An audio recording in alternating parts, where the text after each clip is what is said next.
नमस्कार दोस्तों, आप देख रहे हैं एचवीएस स्टडीज़ और इस वीडियो में आपके लिए 27 फरवरी 2023 का करंट अफेयर लेकर आ गया हूं। साथ में हम स्टैटिक जीके और रिलेटेड करंट अफेयर का रिवीजन करते हुए चलेंगे। अगर आप इस चैनल पर पहली बार आए हो तो चैनल को सब्सक्राइब कर लीजिएगा। वीडियो अच्छी लगे तो वीडियो लाइक करके ज़रूर जाइएगा। लास्ट में आपके लिए क्विज़ रखा है, उस क्विज़ को ज़रूर सॉल्व कीजिएगा। चलिए बात करते हैं लास्ट डे के क्विज़ की। तो लास्ट डे आपसे क्वेश्चन पूछा गया था, who has been nominated by US President Joe Biden for the position of World Bank head। तो वर्ल्ड बैंक के हेड के रूप में यूएस के प्रेसिडेंट जो बाइडन ने किसका नाम नॉमिनेट किया है? तो मास्टर कार्ड के सीईओ थे, इनका नाम था अजय बंगा और ये भारतीय मूल के हैं, इसीलिए इंपॉर्टेंट है। तो यहाँ पर बी ऑप्शन बिल्कुल सही होगा। ठीक, चलिए आज के पहले क्वेश्चन की बात करें तो आज का पहला क्वेश्चन है, India's first hybrid rocket launched in Chengalpattu. कहाँ? Chengalpattu. This place belong to which state? तो चेंगलपट्टी एक डिस्ट्रिक्ट है जहाँ पर भारत की पहली हाइब्रिड रॉकेट लॉन्च की गई है और ये किस राज्य से बिलोंग करता है? चेंगलपट्टी किस राज्य में बिलोंग करती है?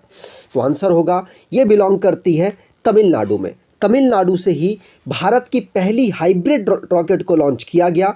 ध्यान रखेंगे किसके द्वारा लॉन्च किया गया? तो आंसर होगा मार्टिन फाउंडेशन के द्वारा इसको लॉन्च किया गया, जिसको जो कि किसके? APJ Abdul Kalam international foundation and space zone India के कोलैबोरेशन से काम करती है। यहाँ पर बात की जाए तो भारत की पहली हाइब्रिड साउंडिंग रॉकेट है ये और इसको पट्टीपुलम विलेज से चेंगलपट्टी डिस्ट्रिक्ट जो कि तमिलनाडु में पड़ता है वहाँ से लॉन्च की गई है। ठीक, चलिए आगे बात करें तो यहाँ पर आप देख पाएंगे कुछ इस प्रकार से इसकी लॉन्चिंग हुई और अर्थ की जो एटमॉस्फेयर है उसको क्रॉस करके ये ऊपर इसको स्थापित कर दिया गया, सक्सेसफुली स्थापित किया गया है। ये प्राइवेटली प्लेयर जिसका नाम मार्टिन फाउंडेशन, उसके द्वारा इसको लॉन्च किया गया। ठीक, अब जो भी रिसेंटली में साइंस और टेक्नोलॉजी से रिलेटेड क्वेश्चंस बने हैं उनको रिवाइज करते हैं। जैसे कि पहला पढ़ लिया, दूसरा स्काई हॉक इंडिया की पहली 5G enabled drone capable vertical take off और वर्टिकल ही टेक डाउन करने वाली जो एक ड्रोन है, ड्रोन सिस्टम है, उसको IG ड्रोन के द्वारा डेवलप किया गया। नोएडा बेस्ड एक कंपनी है। मिनिस्ट्री ऑफ डिफेंस ने 120 बैलिस्टिक मिसाइल इंडियन आर्मी को अप्रूव कर दी हैं जो कि चाइना के बॉर्डर पर इसको डिप्लॉय करेंगे। Surface water and ocean topography जिसको स्पेसएक्स रॉकेट के द्वारा लॉन्च किया गया। इंडिया ने सक्सेसफुली नाइट ट्रायल किया है अग्नि-V बैलिस्टिक मिसाइल का।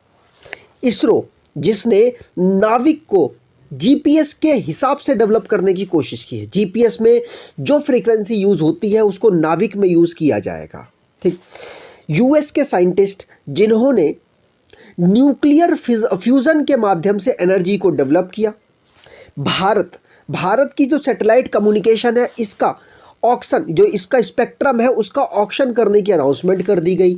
इसरो जिसने special data infrastructure geo portal geo Ladakh के नाम से लॉन्च किया, जो कि यूनियन टेरिटरी लद्दाख की बाउंड्रीज की निगरानी करेगा। आगे बात करें, अगला question, which state to become first state to use robotics tech extensively for manhole cleaning? तो मैनहोल की सफाई के लिए, जो मतलब सीवर होती है उनकी सफाई के लिए बड़े पैमाने पर रोबोटिक्स तकनीक का यूज़ करने वाला कौन सा राज्य पहला राज्य बना है? आंसर होगा ये राज्य बना है केरल। आपको पता है ये जो मैन होल, जो ये सीवर होता है, यहाँ पे अगर आदमी जब जाता है तो मीथेन निकलती है, उससे आदमी की जान जाने का खतरा रहता है। अब इसकी सफाई के लिए किसको? रोबोट को यूज़ करना स्टार्ट किया गया केरला में और ये भारत का पहला स्टेट ऐसा बना जिसमें इतनी बड़े पैमाने पर इसको यूज़ किया जाना स्टार्ट किया गया।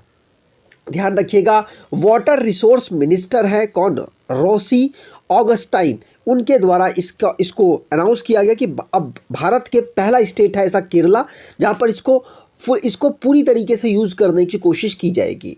ठीक, तो इस रोबोट को डेवलप किसने किया? तो इस रोबोट को बंदीकूट के द्वारा डेवलप किया गया, जो केरला बेस्ड जेन रोबोटिक सिस्टम को डेवलप करती है। ठीक, याद रखिएगा इनको अवार्ड भी मिल चुके हैं, जैसे कि केरला प्राइड अवार्ड इनको मिला है और ये अवार्ड आपसे पूछा जा सकता है। और ये जो बंदीकूट है ये आपके लिए इंपॉर्टेंट भी है। ठीक, चलिए आगे बात करें तो बंदीकूट इसी स्टेट में नहीं और भी स्टेट्स के लिए काम कर रही है, वहाँ पर भी इस प्रकार के रोबोट्स को प्रोवाइड कराएगी। केरला की बात हुई है तो केरला को स्टेट के रूप में 1956 को फॉर्म किया गया। कैपिटल त्रिवेंद्रपुरम है, डिस्ट्रिक्ट 14 है, गवर्नर आरिफ मोहम्मद खान है, चीफ मिनिस्टर पिनरई विजयन है, लेजिस्लेचर यूनिकैमरल है जहां की असेंबली में 141 सीट्स, राज्यसभा में 9 सीट्स, लोकसभा में 20 सीट यहां से आती हैं। नेशनल पार्क की बात करें तो Anamudi Shola National Park, Eravikulam National Park, Mathikettan Shola National Park, Pambadum Shola National Park, Periyar National Park, Silent Valley National Park यहाँ के नेशनल पार्क हैं। मैप पर देखें तो केरला कर्नाटका तमिलनाडु के साथ बाउंड्री को टच करता है और साथ साथ ये कोस्टल लाइन भी बनाता है। तो भारत के टोटल 9 स्टेट कोस्टल लाइन बनाते हैं, उनमें से सबसे बड़ी कोस्टल लाइन गुजरात की, सबसे छोटी कोस्टल लाइन गोवा की लगती है। और यूनियन टेरिटरी की बात करें तो टोटल 4 यूनियन टेरिटरी हैं जो कि कोस्टल लाइन बनाती हैं। आगे बात करें, अगर आप इसी प्रकार से अपने स्टैटिक जीके वाले पोर्शन को बेहतर करना चाहते हैं तो आप इस ई बुक को परचेज कर सकते हैं। डिस्क्रिप्शन बॉक्स में लिंक है, वहां से मिल जाएगी। दोनों लैंग्वेज में आपके लिए, हिंदी और इंग्लिश दोनों लैंग्वेज में आपके लिए अवेलेबल करा रखी है। आगे बात करें, अगला question, Indian air force continent reaches in which country to participate in exercise desert flag 8। तो डेजर्ट फ्लैग का 8वां संस्करण ऑर्गेनाइज कराया जा रहा है। कहाँ ऑर्गेनाइज कराया जा रहा है? वहीं भारतीय वायुसेना पहुंची है। आंसर होगा इसको यूएई में ऑर्गेनाइज कराया जा रहा है। ये बहुत सारी कंट्री, टोटल अप्रॉक्सीमेटली 8 कंट्री यहाँ पर मिलकर पार्टिसिपेट कर रही हैं, जिसमें United Arab Emirates, France, Kuwait, Australia, United Kingdom, Bahrain, Morocco, Spain और Republic of Korea, United State, ये टोटल कंट्रीज़ हैं जो कि इसमें मिलकर पार्टिसिपेट कर रही है। भारत भी इसमें इंक्लूड है। टोटल 9 कंट्री यहाँ पर हो गई जो इसमें पार्टिसिपेट कर रही हैं। ठीक, यहाँ पर भारत की तरफ से तेजस जो कि लाइट कॉम्बैट एयरक्राफ्ट है वो पार्टिसिपेट करेगा। ध्यान रखिएगा, इसको 27 से स्टार्ट किया गया, 17 मार्च तक इसको ऑर्गेनाइज कराया जाएगा।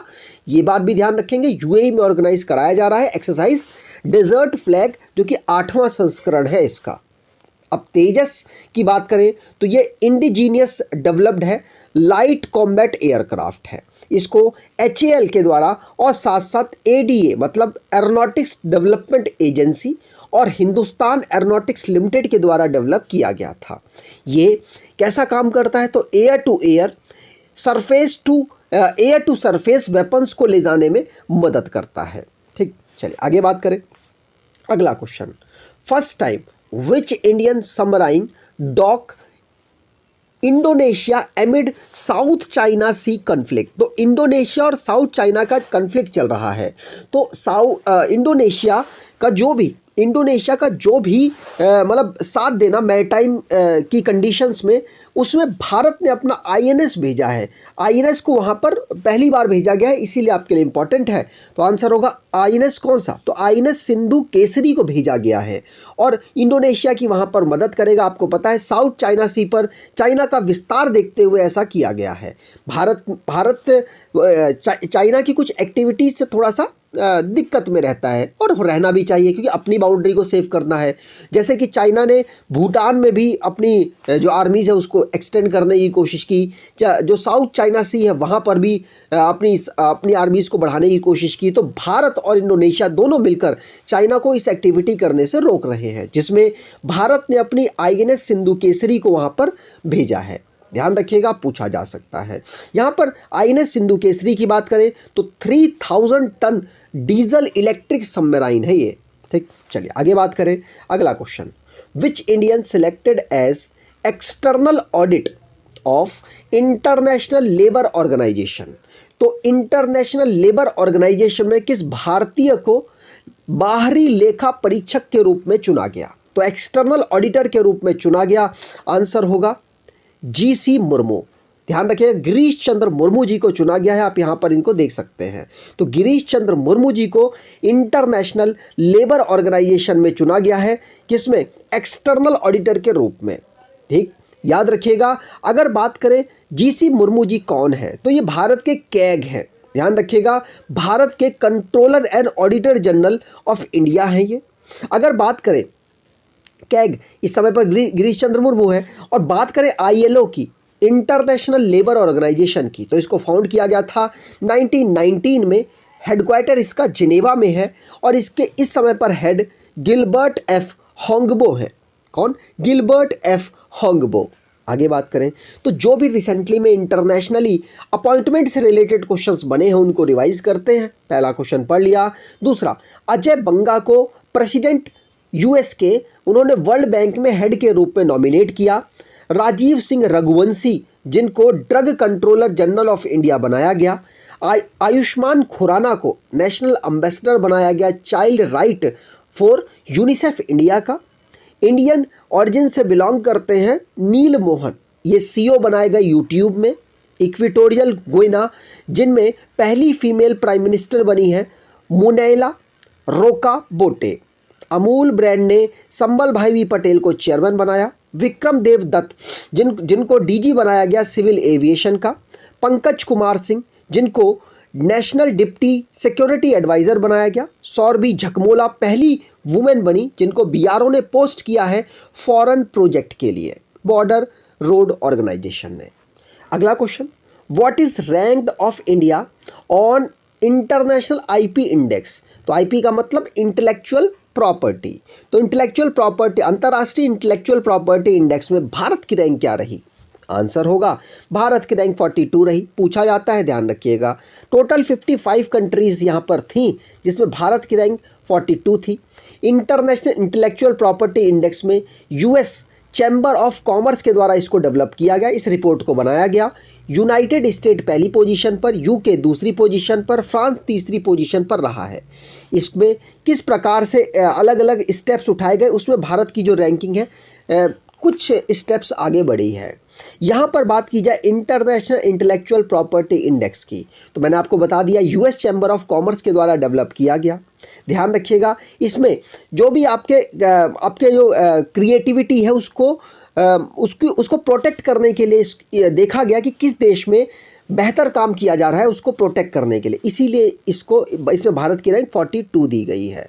ठीक, चलिए आगे बात करें तो अगला क्वेश्चन है, PM Modi inaugurates Barisu Kannada Dimdimava Amrit Mahotsav of Delhi Karnataka संघ एट विच सिटी।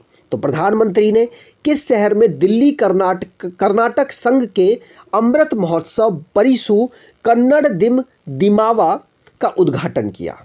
तो आंसर होगा इसे दिल्ली में उद्घाटन किया गया है। तो यहाँ पर सी ऑप्शन बिल्कुल सही होगा। इसमें अलग अलग जो कर्नाटका के डांस मूव्स होते हैं, ड्रामाज होते हैं, उनको यहाँ पर परफॉर्म किया गया। आज़ादी के अमृत महोत्सव के उपलक्ष्य में इसको ऑर्गेनाइज कराया गया। नरेंद्र मोदी जी के द्वारा इसको इनॉग्रेट किया गया। तालकटोरा स्टेडियम जो कि दिल्ली में अवेलेबल है, 25 फरवरी को इसको इनॉग्रेट किया गया है। ठीक, यहाँ पर बात की जाए एक भारत श्रेष्ठ भारत, इसको कब लॉन्च किया गया था प्रधानमंत्री मोदी जी के द्वारा? तो 31 अक्टूबर 2015 को इसको लॉन्च किया गया और 140वीं बर्थ एनिवर्सरी थी सरदार वल्लभ भाई पटेल की उस समय पर। ठीक, अगला question, whose launched neutral citation for all supreme court. तो किसने सभी सर्वोच्च न्यायालयों के लिए तटस्थ उद्धरण लॉन्च किया है? आंसर होगा इस समय पर हमारे 50वें नंबर के सीजेआई हैं डीवाई चंद्रचूड़ जी, उनके द्वारा इसको लॉन्च किया गया। ध्यान रखिएगा, इसमें जो एक पैटर्न है, जो भी कोर्ट का काम करने का पैटर्न है, उसको न्यूट्रल रखने के लिए, न्यूट्रल मतलब जो अगर रेफरेंस ले रहे हैं तो वो ऑथराइज्ड होना चाहिए, उसकी जांच होनी चाहिए, इस प्रकार से पूरा काम करें और कोर्ट, उसके लिए इसको लॉन्च किया गया है। ठीक, चलिए आगे बात करें। अगला question, Jigme Namgyel Wangchuck 7 year old prince become first digital citizen of which country. तो जिग्मे नामग्याल वांगचुक 7 वर्षीय प्रिंस हैं जो कि किस देश के प्रिंस हैं और ये पहले डिजिटल नागरिक बने हैं वहाँ के? आंसर होगा वांगचुक के नाम से आप समझ गए होंगे, ये भूटान के प्रिंस हैं। ध्यान रखिएगा, यहाँ पर आप इनको देख पाएंगे, पहले डिजिटल बने हैं, डिजिटल नागरिक बने हैं भूटान के। भूटान हमारे लिए इम्पॉर्टेंट है, हमारे साथ 4 राज्यों के साथ ये बाउंड्री टच करता है। इसकी कैपिटल थिम्पू है। इसके किंग इस समय पर जिग्मे केसर नामग्याल वांगचुंग है। करेंसी इनकी भूटानीज नगलट्रम या इंडियन रुपी भी है, इंडियन रुपी भी यहाँ पर चलती है। लैंग्वेज की बात करें तो जोंगखा इनकी लैंग्वेज है। भारत किसके साथ, भूटान के साथ 4 राज्यों के साथ बाउंड्री टच करता है, सिक्किम, वेस्ट बंगाल, असम और अरुणाचल प्रदेश। आगे बात करें आज के क्विज की, तो आज का क्विज है Churchgate railway station in Mumbai will now be known as. तो चर्च गेट रेलवे स्टेशन का नाम अब किसके नाम पर रखा गया, कमेंट बॉक्स में डिटेल में आंसर दीजिएगा। अगर आपको ये वीडियो अच्छी लगी है तो आपसे अनुरोध करूंगा वीडियो को लाइक कर दीजिएगा, चैनल को सब्सक्राइब कर लीजिएगा और एटलीस्ट अपने कुछ दोस्तों तक वीडियो को शेयर जरूर कीजिएगा। धन्यवाद।